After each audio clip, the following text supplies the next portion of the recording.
here in the court of public opinion on LBC, I'm going to invite you and your listeners to arrive at the conclusion that Keir Starmer is guilty as charged. The most senior civil servant in this country, Sir Simon Case, in September 2024, sent the Prime Minister a memo saying, I strongly advise you to complete security vetting first before you appoint Peter Mandelson. The Prime Minister overrode that. So the Prime Minister's central defence that due process was followed is a complete pack of lies.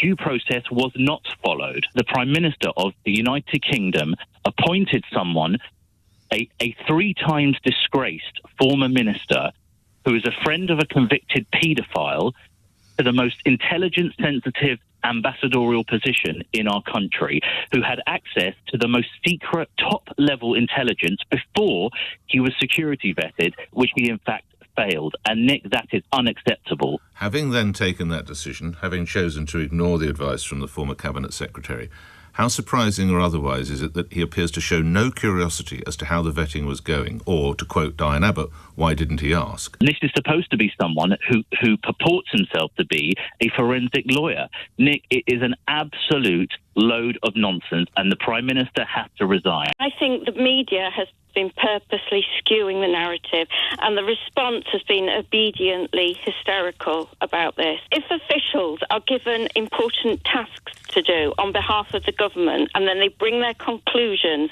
to the Prime Minister, it shouldn't be on the Prime Minister to then doubt and second guess every single official and say to them, are you sure you're telling me the truth, the whole truth, and nothing but the truth?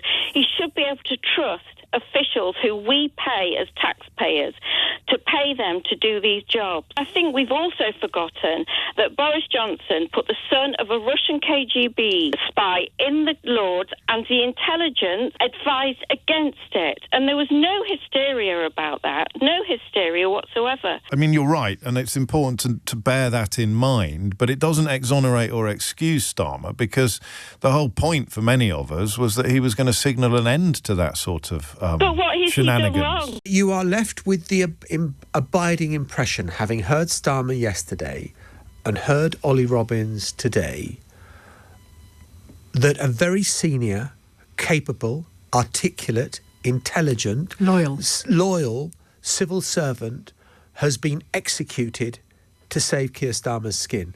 And that is an ugly look. And it's not just ugly in and of itself. It is ugly because Keir Starmer came to number 10 Downing Street promising something so different. So you compare it to, say, Boris Johnson and the Partygate and what went on at number 10 and Johnson's responses. We all knew Johnson was a bit of a rogue, a bit of a wrong-un. He would cut corners, he would do things that would...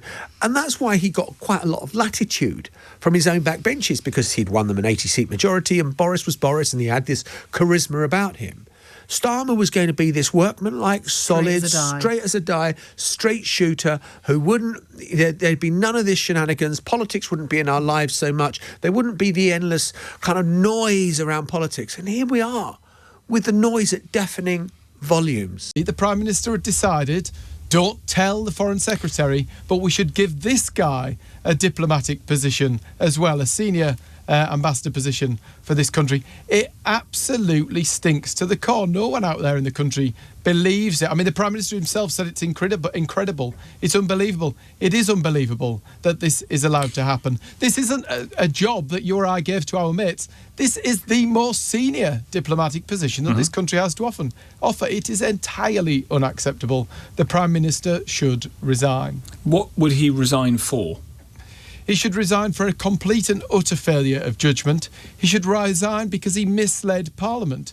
He stood up there and told the Parliament, told the country, due process had been followed, and that in making this appointment, that person had been given the all clear by independent vetting processes. He said that. It's on the record. He lied to the nation.